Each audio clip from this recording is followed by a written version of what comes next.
राज कपूर, संवेदना, संबंधों और संस्कारों का संगम। ऑल इंडिया मेडिकल इंस्टीट्यूट की सीढ़ियां चढ़ते हुए राज कपूर के न जाने कितने रूप मन की परतों से आंखों के सामने तिरते जा रहे थे। वे बेखबर, बेहोश बिस्तर पर पड़े थे, आईसीयू के उस बंद कक्ष में जहां जाना कतई मना था। एहसास था हमें कि मेडिकल इंस्टीट्यूट जाकर भी उन्हें देख पाना संभव नहीं होगा। फिर भी हर रोज शाम के 4 बजते बजते मन करता था कि दौड़कर वहां तक पहुंच जाएं। बीच में किसी दिन किसी कारणवश वहां जाना नहीं हो पाता था तो हरदम सांध्यकालीन अखबार देखने की, टीवी पर उनके स्वास्थ्य संबंधी सूचना जान पाने की ललक बनी रहती थी। ऐसा केवल हमारे साथ ही नहीं हो रहा था। हिंदुस्तान के हर शहर, हर गांव, हर मोहल्ले में लोग आतुर थे उनका हालचाल जानने के लिए। कल की सुबह उनके स्वास्थ्य लाभ का समाचार लेकर आएगी, इसी आस्था और विश्वास पर सबकी आंखें टंगी थी। और फिर एक दिन अचानक सब कुछ खामोश हो गया। सारी व्यस्तता, परेशानी मायूसी में बदल गई। शाम वही थी, सड़कें और सीढ़ियां भी वही थी, किंतु राजभाई नहीं थे। लगा अंदर से कुछ टूट गया, पर टूटा कुछ नहीं था। राजभाई का हंसता मुस्कुराता चेहरा, वो कश्मीरी सेब सा सुंदर गुलाबी रंग, रूमानी शरारत भरा रूप, सिनेमा के पर्दे पर देखे हुए अनगिनत चेहरे घूम घूम कर जहन में आने लगे। और तब लगा कि बेकार शोक मना रहे हैं हम। शोक किसके लिए? राजभाई जैसे व्यक्ति के लिए, जो हमेशा कहते रहे चला जाऊंगा तो फिर लौट कर आऊंगा। और शायद अब तक वो कहीं अनमोल सितारे के रूप में जन्म भी ले चुके होंगे। हमारे पास रह गई हैं उनकी यादें जो भुलाए नहीं भूलेंगी। उन दिनों मैं साप्ताहिक हिंदुस्तान की संपादक थी। राजभाई की 60वीं वर्षगांठ पर साप्ताहिक हिंदुस्तान का एक पूरा अंक उन पर निकालने की योजना बनाई थी। अक्सर देखा गया है कि 60 वर्ष का होने पर घटती उम्र के असमंजस में आदमी अपने को घिरा हुआ पाता है, पर राजभाई में ये बात नहीं थी। वे उम्र के उस दौर में भी उतने ही जीवट और उत्साह से भरे थे। 60वें जन्मदिन पर उनके चेंबूर स्थित घर देवनार में एक बहुत बड़े भोज का आयोजन था।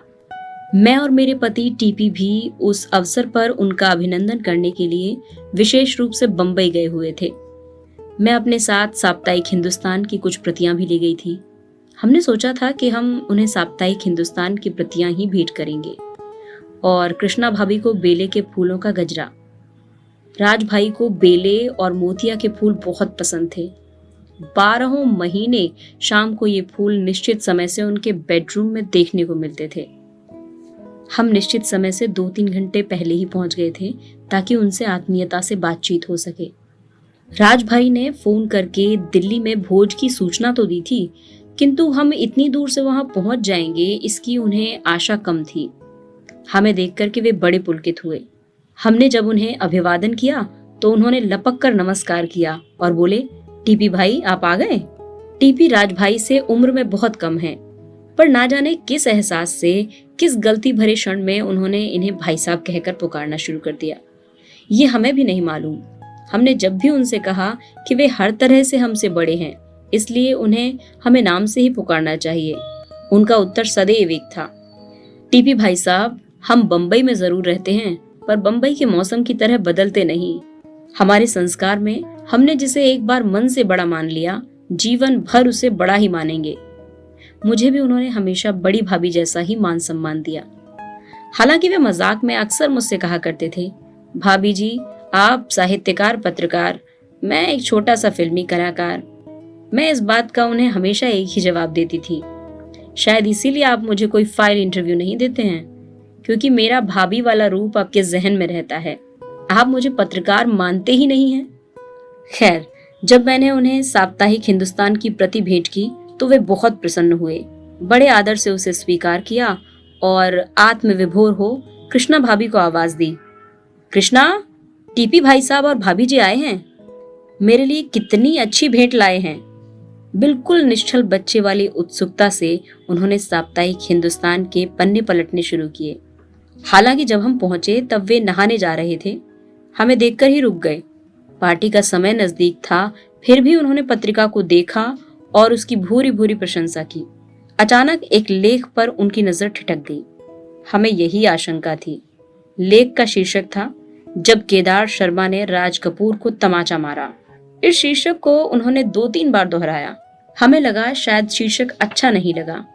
मैंने पूछा, राज भाई, क्या ये घटना गलत है?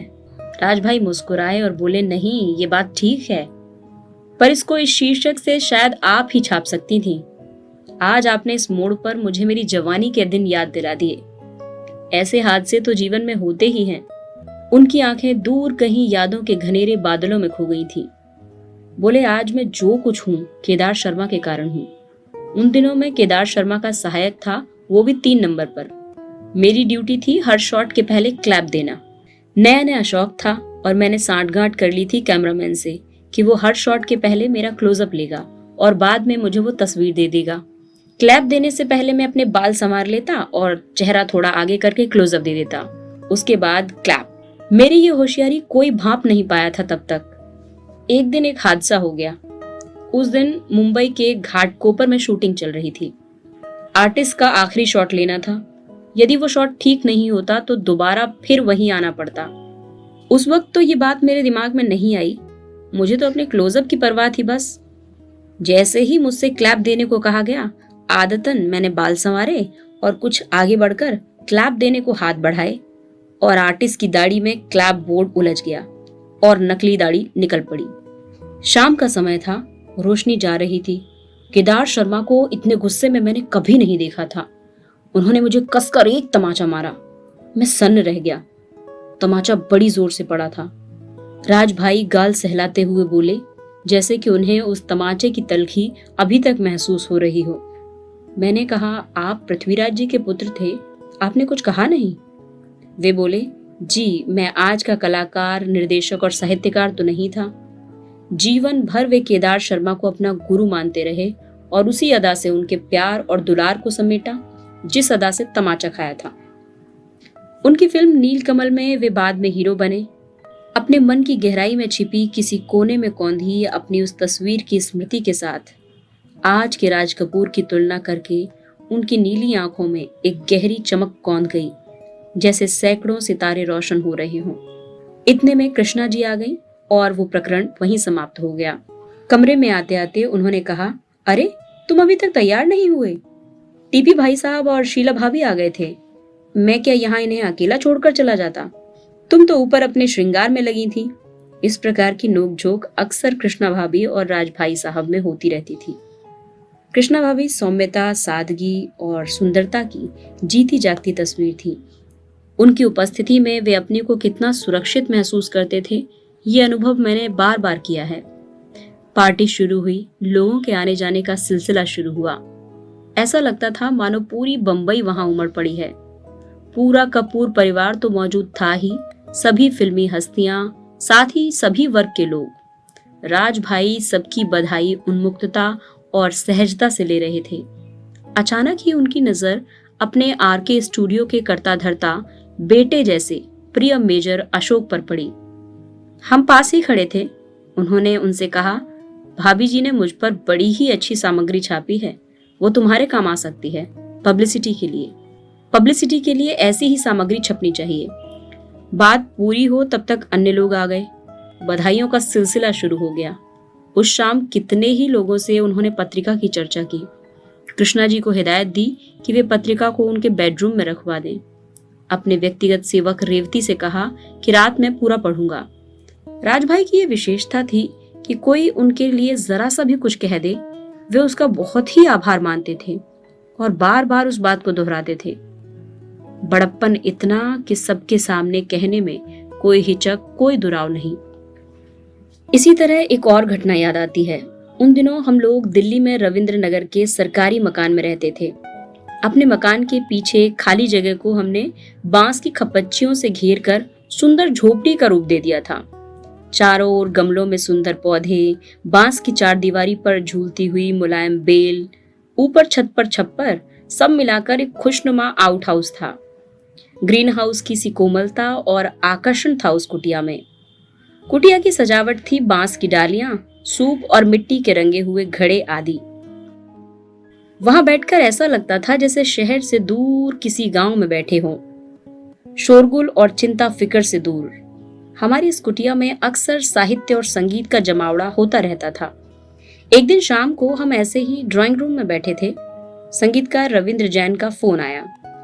वे दिल्ली आए हुए थे और अपने भाई डीके जैन के निवास 10 पंडारा रोड में ठहरे हुए थे। फोन पर बोले, टीपी भाई, राधा और मीरा को लेकर एक नए गीत की रचना की है, आपको और भाभी जी को सुनाना चाहता हूँ। हेमलता भी साथ में है। हमने कहा, शुभ कार्य में देरी कैसी, अभी आ जाइए। रविंद्र जैन संगीतकार होने के साथ साथ बड़े अच्छे लेखक भी हैं। गाते भी वे उसी भाव से हैं जिस भाव से लिखते हैं। बहरहाल रविंद्र जी आए तो एक अनौपचारिक गोष्ठी जम गई। तबला हारमोनियम निकल आया, अड़ोसी पड़ोसी भी आ गए।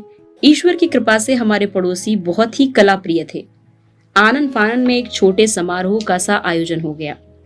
रविंद्र जैन ने 4-5 गाने ही गाए थे कि बाहर कुछ हलचल हुई। मैं बाहर देखने गई, देखा तो राज भाई और कृष्णा भाभी चले आ रहे हैं। हमारी खुशी का ठिकाना नहीं रहा। बहुत दिनों से हम रविंद्र जैन को राज भाई को सुनवाना चाह रहे थे, पर कोई मौका ही नहीं लग रहा था परिचय कराने का। औपचारिकता खत्म हुई तो रविंद्र जी ने गाया, एक राधा एक मीरा, दोनों ने श्याम को चाहा, अंतर क्या दोनों की चाह में बोलो, एक प्रेम दीवानी एक दरस दीवानी। ये गीत राज भाई को इतना अच्छा लगा कि तुरंत बोल पड़े, ये गीत मेरा हो गया। एक राधा एक मीरा की आवाज पूरी कुटिया में गूंज रही थी। सब आत्मविभोर थे। एक क्षण सन्नाटा रहा और फिर कुटिया तालियों की गड़गड़ाहट से गूंज उठी। राज भाई और कृष्णा भाभी का मन स्नेह और प्यार से भरा हुआ था। आगे बढ़कर उन्होंने रविंद्र जैन को गले लगा लिया। कृष्णा भाभी ने भी खूब प्रशंसा की। राज भाई के ही शब्द जो उन्होंने कमानी सभागार में कहे थे। ये गीत था, टीपी भाई का घर था और वहां पर कुछ ऐसा हुआ कि गीतकार मिल गया, गीत मिल गया, गाने वाले भी मिल गए। कहानी खुद ब खुद अपने आप बनती गई। अब इसको कहीं भी सजा दो। और इस तरह राम तेरी गंगा मैली फिल्म का जन्म हुआ। इसके बाद तो राम तेरी गंगा मैली ने सफलता के सारे रिकॉर्ड तोड़ दिए। बंबई के ओबरॉय होटल के रीगल रूम में फिल्म की गोल्डन जुबली के बाद एक अखिल भारतीय समारोह आयोजित किया गया। अचानक राजभाई का फोन दिल्ली आया कि आयोजन में हमें भी सम्मिलित होना है। हमने इस फोन कॉल को महज एक औपचारिकता समझा, किंतु वो हमारी भूल थी। वे संबंधों के राजा थे। अक्सर कहते थे, संबंध अमूल्य हैं, उन्हें किसी भी कीमत पर आंका नहीं जा सकता। उनकी कोई भी बात केवल औपचारिक नहीं होती थी। अपने संबंधों को वे बखूबी निभाते थे। दूसरे दिन सवेरे ही एक पत्र के साथ हवाई जहाज के 2 टिकट दिल्ली से बंबई और बंबई से दिल्ली के आ गए। जिस दिन समारोह था हम दोपहर तक बंबई पहुंच गए। हमने फोन पर उनसे संपर्क किया तो बोले, समय से पहले ओबरॉय पहुंच जाना, सब कुछ संभालना है। हम लोगों ने इसे फिर मात्र औपचारिक बात समझी। हम लोग पहले नहीं पहुंच पाए। जब पहुंचे तो रीगल रूम आगंतुकों से खचाखच भर चुका था और राज भाई सौम्यता की मूर्ति सबकी बधाइयां स्वीकार कर रहे थे। हमें आता देख करके वे हमारी तरफ लपके और राम तेरी गंगा मैली की सफलता का सेहरा हमें सौंपा। भीड़ बढ़ती जा रही थी। भीड़ के साथ हम भी हट गए और उस भीड़ का एक अंग बन गए। तभी अचानक घोषणा हुई। सब लोगों का ध्यान मंच की ओर खिंच गया। कुछ जाने पहचाने चेहरे मंच पर दिखने लगे। अचानक राजभाई की आंखें भीड़ में किसी को खोजती हुई हम पर आकर लग गई और हमें मंच पर आने के लिए कहा। हमें मालूम नहीं था कि उस दिन राजभाई के अलावा केवल इन्हें ही मंच पर बोलना था। एक बड़े भाई का सा सम्मान उस खचाखच भरे हॉल में देते हुए राजभाई ने टीपी को मंच पर प्रस्तुत करते हुए कहा, राम तेरी गंगा मैली का जन्म कैसे हुआ ये अब टीपी भाई बताएंगे। टीपी ने मंच से बोलते हुए कहा, मैं राजभाई को इतनी सुंदर फिल्म के लिए बधाई देता हूँ। कुछ लोगों ने कहा है कि राज कपूर की गंगा गंदी है। लोगों का इशारा उस दृश्य की ओर था जहां गंगा पारदर्शी वस्त्रों में नहाती है, पर मैं कहता हूं कि राज कपूर जी का ये भगीरथी प्रयास है, गंगोत्री से कलकत्ते तक आज की गंगा को आम आदमी के सामने प्रस्तुत करना। कुछ लोगों के कहने से गंगा गंदी नहीं हो सकती। देश भर में लोगों ने जिस प्यार और लगाव से इसे अपनाया है वो उनकी गंगा की पवित्रता और पावनता का सबसे बड़ा प्रमाण है। पूरा हॉल तालियों की गड़गड़ाहट से गूंज उठा। पूरे 5 मिनट तक तालियां बजती रहीं और राज कपूर जी ने सबका साधुवाद स्वीकार किया। फूलमाला, बंधनवारों और अभिनंदनों का ये सिलसिला जो शुरू हुआ तो दिल्ली, जयपुर, कलकत्ता सभी शहरों में आयोजित हुआ। राजभाई ने सभी जगह हम लोगों को साथ रखा। हालांकि हम उन्हें बार बार कहते रहे कि हमारा घर तो एक निमित्त मात्र था, आप ये बात बार बार क्यों कहते हैं? किंतु राजभाई हमको हर बार चुप कर देते और बात को दोहराने से बाज नहीं आते थे। ये उनका बड़प्पन था, संस्कार थे कि सफलता की ऊंची सीढ़ी पर चढ़कर भी उनकी दृष्टि धरती को नहीं छोड़ती थी, अपनी मुट्ठी में कसकर उसे पकड़े रखती थी। यही सादगी, सहजता और दृष्टि की सूक्ष्म परख उनकी सफलता का राज था। राम तेरी गंगा मैली का जन्म किस प्रकार हुआ ये आपने जाना। इसके नामकरण की कहानी भी बड़ी रोचक है, इसके बारे में भी कम ही लोग जानते हैं। हुआ ये कि एक बार मेरे पति का तबादला, जो उस समय राजस्व विभाग में एक उच्च पदस्थ अधिकारी थे, दिल्ली से कहीं और हो गया। वैसे तो सरकारी नौकरी में तबादले होते ही रहते हैं, लेकिन इस तबादले का कारण दूसरा ही था। एक बात मैं आपको और बता दूं कि मेरे पति कभी भी किसी भी फिल्म अभिनेता के आयकर संबंधी मामलों के अधिकारी नहीं रहे। व्यक्तिगत स्तर पर ही हमारी उनसे मित्रता रही सदैव, और सबकी, विशेष रूप से राजभाई की विशेषता रही कि उन्होंने मित्रता को कभी अपने व्यक्तिगत मामलों में कैश नहीं किया। खैर, राजभाई को पता चला कि हमारा ट्रांसफर दिल्ली से कहीं और हो गया है तो वे बड़े बेचैन हुए। उन्हें पता था कि मेरी नौकरी ट्रांसफरेबल नहीं थी। मैं उन दिनों हिंदुस्तान टाइम्स में काम कर रही थी। दिसंबर का महीना था, कड़ाके की सर्दी पड़ रही थी। एक दिन रात को 1:30 या 2 बजे के करीब दरवाजे की घंटी बजी। हम करीब करीब सो गए थे। हड़बड़ा कर उठे, दरवाजा खोला तो पाया कि राजभाई दरवाजे के पास खड़े हैं। हम अवाक, इस समय ये यहाँ कैसे? बोले, भाई मैं प्लेन से आज ही रात यहाँ आया। प्लेन लेट हो गया, पर मुझे तो आपसे मिलना था।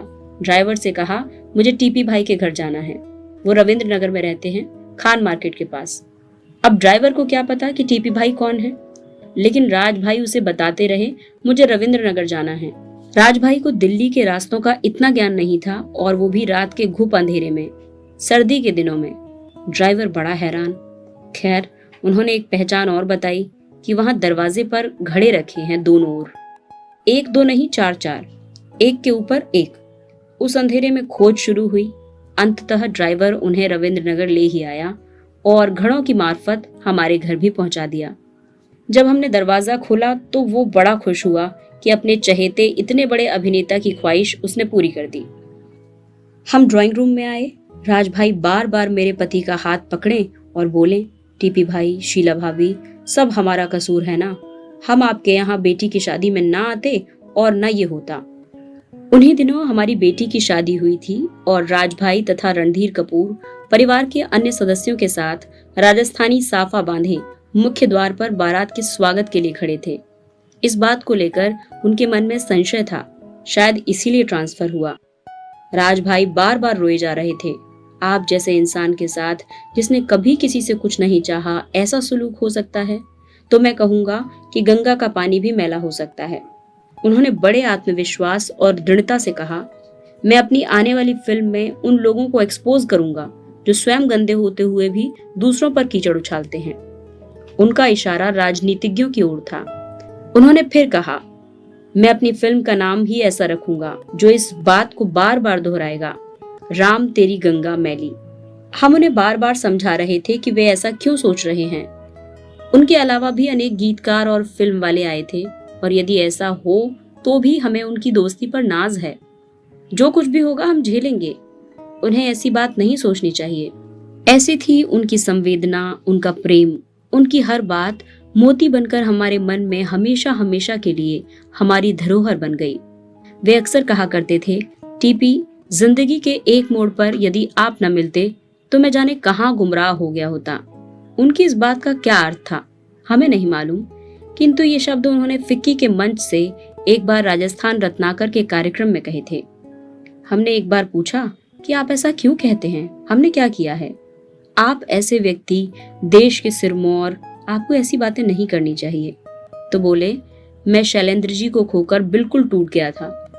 आपने मुझे संतोष आनंद से मिलवाया, अमीर कजल बाश से मिलवाया, कृष्ण महाराज से मिलाया, इन सब से प्रेम रोग के दौरान परिचय हुआ और अब रविंद्र जैन से मिलवाया तो मैं क्या झूठ बोलता हूँ। और ये कहकर वो गंभीर हो जाते थे। यादों की गठरी खुलने लगी तो बंद होने का नाम ही नहीं ले रही है।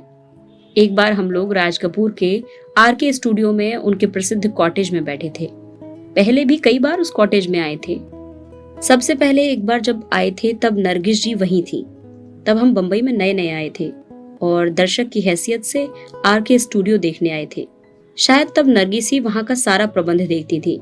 नौकरों को बुलाकर डांट रही थी कि फ्रिज में आम क्यों नहीं है, इतने आम मंगाए थे, सब कहाँ गए। पर उस बार जब हम आए तब नरगिस वहां नहीं थी। दीवार पर सबकी तस्वीरें लगी हुई थी। नरगिस, पद्मिनी, वैजंतीमाला, सभी राज कपूर की फिल्मों की नायिकाएं। राज कपूर जी तकियों का सहारा लिए बैठे थे। सांस की तकलीफ दोबारा उठाई थी, पर उनकी ऊर्जा में कोई कमी नहीं थी। उसकी किरणें तो आसपास बैठे लोगों को भी भिगो रही थी। वे बातें करते जा रहे थे, वर्तमान, अतीत और भविष्य सभी की। तभी पास रखे ट्रांजिस्टर में उन्हीं की फिल्म संगम के एक पुराने गीत, ये मेरा प्रेम पत्र पढ़ करके तुम नाराज ना होना की धुन बजने लगी। राज जी बोल पड़े, ये लोग अभी भी मेरी फिल्मों के गीत बजाते हैं, और बातों का रुख गीतों की ओर पलट गया। वे कहने लगे, संगीत मेरी आत्मा में रचता बसता है, और ये आज से नहीं, उन दिनों से है जब मैं कलकत्ता में था। पापा जी न्यू थिएटर के प्रमुख कलाकार थे। कभी कभी मैं उनके साथ थिएटर चला जाता था और वहां संगीत निर्देशक आर.सी. बोराल के निर्देशन में संगीत की रिहर्सल देखा करता था। वहां मैं अभिभूत हो जाता था गीत संगीत की स्वर लहरियों पर। जब पापा जी बम्बई आए तो मैं यहाँ फिल्मों का काम अमिय चक्रवर्ती जी के साथ रहकर सीखने लगा। जब लंच के दौरान म्यूजिशियन इधर उधर होते तब मैं मौका पाकर ड्रम बजाने लगता और कोई न कोई धुन जो पहले सुनी होती निकालने की कोशिश करने लगता। एक दिन ऐसे ही लंच ब्रेक खत्म हो गया, मुझे मालूम ही नहीं पड़ा क्योंकि म्यूजिशियन नहीं लौटे। मैं वहीं स्टूडियो में लगा रहा। तभी अमिया जी ने शूटिंग शुरू की। क्लैप के लिए क्लैप बोर्ड की जरूरत पड़ी, वो मेरे पास था। मेरी खोज हुई। मैं तो म्यूजिक रूम में था, म्यूजिक इंस्ट्रूमेंट के बीच खोया हुआ। बड़ी डांट पड़ी। हमने कहा, आपका ये संगीत प्रेम तो आज तक बरकरार है, एक से एक हिट गाने आपने अपनी फिल्मों में दिए हैं। राज जी बोले, आर के फिल्म्स का हर गाना अपने आप में एक अनुभव था, न केवल मेरे लिए बल्कि मेरे गीत लेखकों शैलेंद्र, हसरत जयपुरी और मेरे संगीत निर्देशकों लक्ष्मीकांत प्यारेलाल और शंकर जयकिशन के लिए भी एक अनुभव था। ये चारों आर के फिल्म्स के आधार स्तंभ थे। वे चार बिंदु थे। मुकेश और लता मंगेशकर जो मेरी फिल्मों के हर नायक नायिका की आवाज थे, संगीत की एक धुन थे, एक साज की एक आवाज थे जिससे हम बंधे हुए थे। हालांकि उन दिनों इतने सोफिस्टिकेटेड वाद्य यंत्र नहीं थे, फिर भी जो धुनें बनी वो आज तक संगीत प्रेमियों के दिलों में हैं। आर के फिल्मों का एक अलग ही स्टाइल बन गया। मैंने पूछा, गीतों के चयन में आप किस बात पर ज्यादा ध्यान देते हैं, गीतों के बोल पर या उनके रिदम पर? या राज साहब बात काटते हुए बीच में ही बोल पड़े, पता नहीं, शायद मेरे अंदर की कोई शक्ति है, कोई इंस्टिंक्ट जो मुझे पता नहीं कैसे मुखड़ा पकड़ा देती है। मुखड़ा पकड़ में आते ही मैं और हसरत बैठ जाते हैं।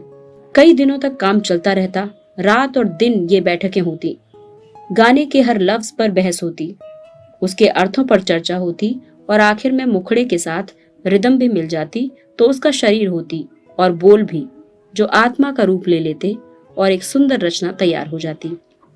आप सुनकर आश्चर्य करेंगे। मेरे पति की ओर मुड़कर वे बोले, भाई साहब, आपको सुनकर आश्चर्य होगा, बरसात के गीत जिया बेकरार है पर 18 दिन तक बैठक हुई। अलग अलग तरह के 25-30 अंतरे लिखे गए। हम लिखते, बहस करते और फिर उन्हें काटते। आखिर में गीत फाइनल होता।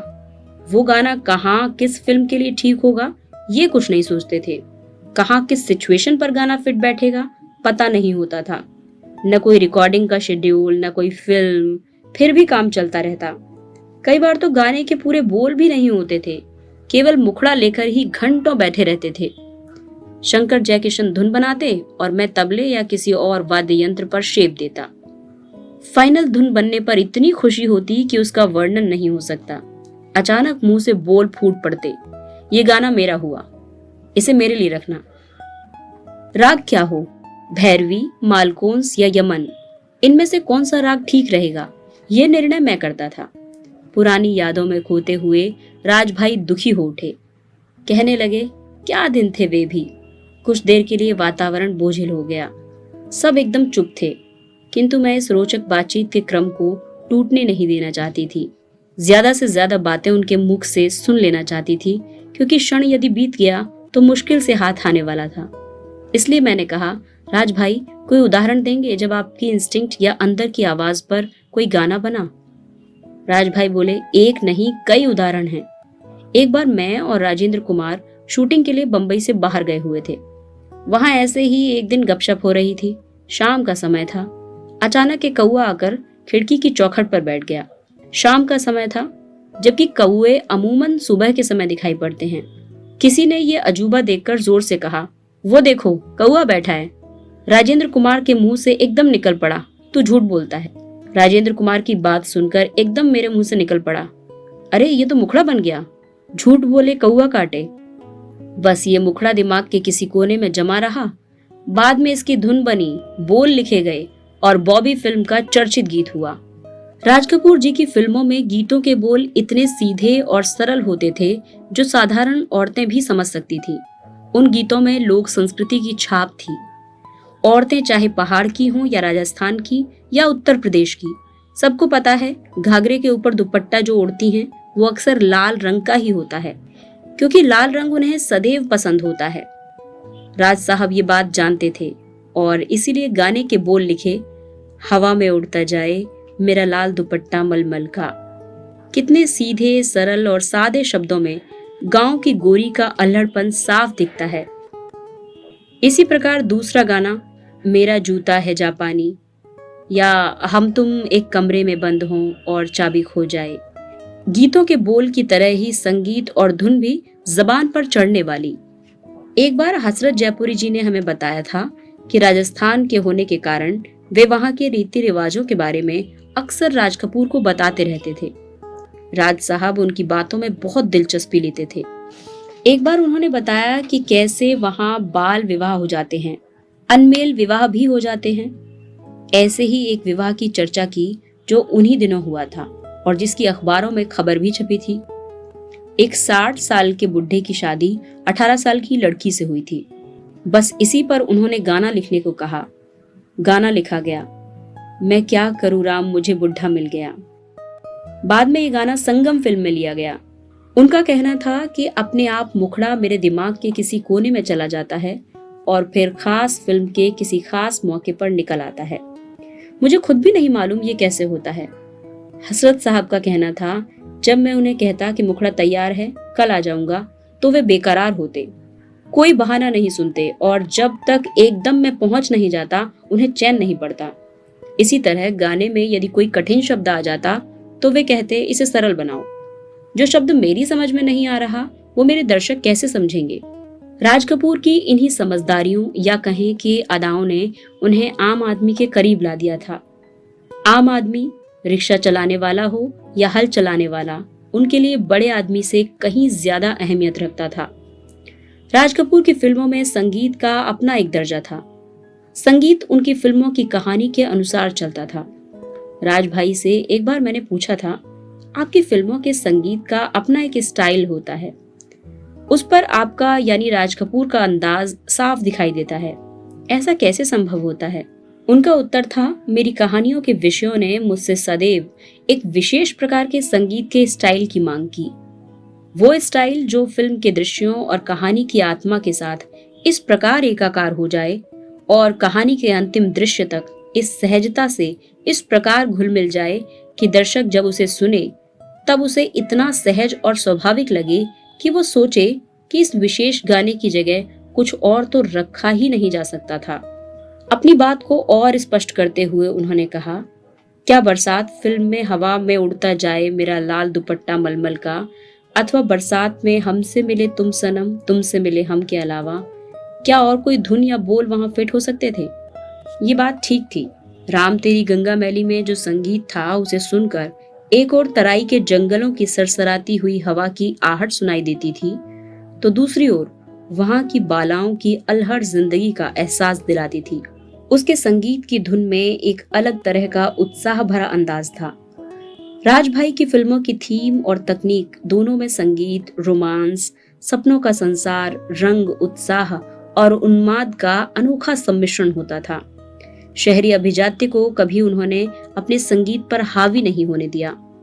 मैंने पूछा, राज भाई, जब आपकी दुनिया इतनी संगीतमयी थी तो आपने संगीत सीखा क्यों नहीं? कोई मंच पर अच्छी धुन बजाता तो मैं उसे सुनता रहता था, उसमें डूब कर रह जाता था। सीखने की ख्वाहिश तो बहुत थी, पर उन वाद्य यंत्रों को खरीदने की सामर्थ्य नहीं थी। हाँ, पियानो पर अभ्यास करता था।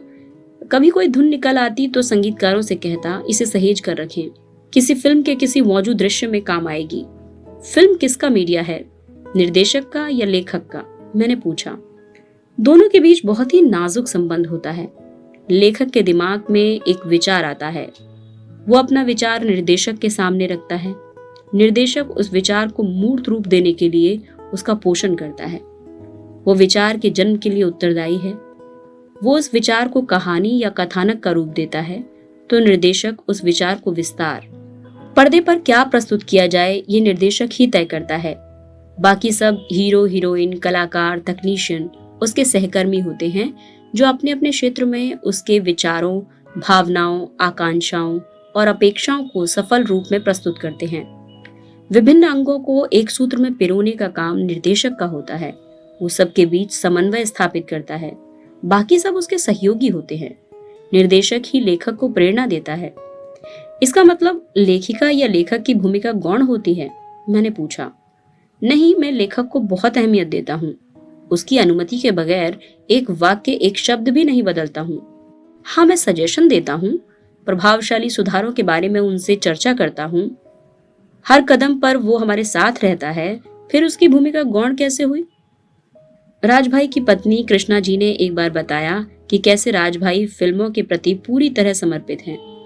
फिल्म बनते समय वो उससे पूरी तरह जुड़ जाते हैं, यहाँ तक कि खाने पीने का ध्यान भी नहीं रहता है।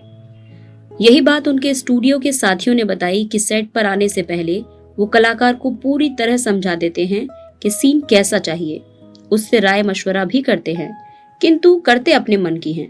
यूनिट का एक एक मेंबर अपने को उनके परिवार का सदस्य जैसा महसूस करता है। उसके खाने पीने का पूरा ध्यान रखते हैं, काम में उसे मजा आ रहा है कि नहीं। उनके लिए यूनिट एक बड़ा पूरा परिवार था। राम तेरी गंगा मैली की शूटिंग के समय हम लोग भी कई बार शूटिंग देखने गए थे। एक बार राजीव और उनके छोटे बेटे और जो फिल्म में हीरो का काम कर रहे थे, डायलॉग बोलने में गलती कर गए। राज भाई ने उन्हें एकदम बड़ी तेजी से डांट दिया। कहने लगे, हर दृश्य को पहले अच्छी तरह समझो, हर डायलॉग, हर पंक्ति को पहले जहन में बिठाओ, उसके पीछे छिपी भावना का एहसास करो, उसके बाद आत्मविश्वास के साथ डायलॉग बोलो। वे कहते, बेटा हो गए तो घर पर या यूनिट के लोगों के साथ बैठकर खाना खाओ। उनका पूरी यूनिट पर इतना कंट्रोल था कि उनसे पूछे बगैर सेट पर से एक कील भी नहीं हटाई जा सकती थी।